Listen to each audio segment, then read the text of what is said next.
बिस्मिल्लाहिर्रहमानिर्रहीम अस्सलाम वालेकुम। मैं हूं मोहम्मद रिजवान और आप देख रहे हैं मेरा YouTube channel Rizwan health care. तो मैं अपने चैनल पर आपको खुशामदीद करता हूं और उम्मीद करता हूं कि आप सब खैरियत से होंगे। तो जी नाजरीन, आज की जो वीडियो है बहुत ही ख़ास है आपके लिए कि आप काफ़ी अरसे से ये ट्राई कर रहे हैं कि हमें जल्द से जल्द कंसीव हो जाए, हमल ठहर जाए। हमल ठहराने के लिए आपने बहुत सी ऐसी वीडियोज़ देखी होंगी कि कुछ वीडियोज़ में ये भी आपको बताया जाता है कि सारा मवाद बाहर निकल जाए तो हमल नहीं ठहरता, या फिर जो है ना ऐसा नहीं होता। तो मेरे सब्सक्राइबर ने सवाल किया कि मियाँ बीवी के मिलाप करने के बाद जो मेल का मवाद होता है बाहर निकल जाता है, तो क्या इससे हमल ठहर जाएगा या फिर नहीं ठहरेगा।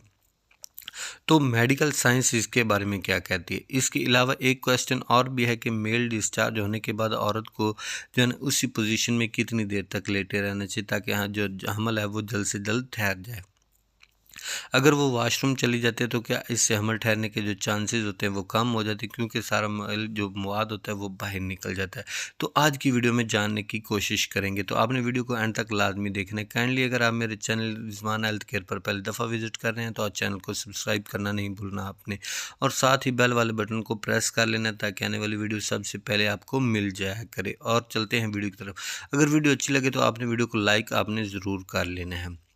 तो सबसे पहले ये जान लें कि मर्द का जो डिस्चार्ज होता है इसको सीमन कहते हैं। अब सीमन और स्पर्म्स में एक फ़र्क तो होता ही है, लेकिन जो सीमन होता है वो टोटल मवाद होता है जो मेल का खारिज होता है, और स्पर्म इस मवाद का एक हिस्सा होता है। इस सीमन के अंदर स्पर्म्स के अलावा बहुत ज़्यादा जो है ना इसके अलावा फ्लूइड्स वगैरह होते हैं, विटामिन ए बी सी जो भी होते हैं वो इसके अलावा भी होते हैं। और दूसरा ये कि जब एक मरतबा मेल डिस्चार्ज होता है तो इसके अंदर से जो है ना 23 मिलियन से लेकर 900 बिलियन तक जो स्पर्म्स होते हैं वो खारिज होते हैं, और एक स्पर्म्स यूट्रस के अंदर जो है ना 5 दिन तक जिंदा रहता है।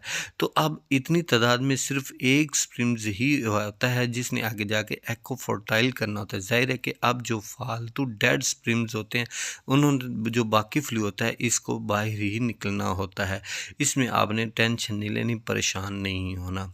इसके अलावा हमल ठहरने के जो चांसेस होते हैं वो कम नहीं होते, लेकिन जिन मर्दों के अंदर स्पर्म काउंट कम होता है, मनी पतली होती है, तो इनको जो है ना अपना स्पर्म काउंट बढ़ाने की कोशिश करनी चाहिए ताकि प्रेगनेंसी जो है कंसीव करने में आसानी हो सके। अब औरत को मिलाप के बाद कितनी देर तक लेटे रहना होता है ताकि हमल जो है वो जल्द से जल्द ठहर जाए। तो जे के जब मर्द का डिस्चार्ज होता है तो स्पर्म जो होते हैं स्वेक्स के करीब अगर जो गिरते हैं तो इनमें से एक ही स्पर्म जो तेज़ी से हरकत करने वाला स्पर्म होता है वो 1 मिनट के अंदर ही यूट्रस से होता हुआ फ्लिपिन ट्यूब के अंदर पहुंच जाता है और वहां एग को फर्टाइल कर देता है। तो इसके लिए ज़्यादा टाइम तक लेटे रहने की ज़रूरत नहीं होती, लेकिन आप जल्दी से हामला होना चाहते हैं तो आप जल्द से जल्द अपने ओव्यूलेशन डेज जो हैं इनको फाइंड आउट करें। फर्टाइल पीरियड्स में आप कोशिश करें कि ज़्यादा से ज़्यादा इंटरकोर्स करें, और इंशाल्लाह आप बहुत जल्द से जल्द जो है ना अपना कंसीव करने में कामयाब हो जाएंगे। तो ये थी आज की वीडियो। उम्मीद करता हूँ वीडियो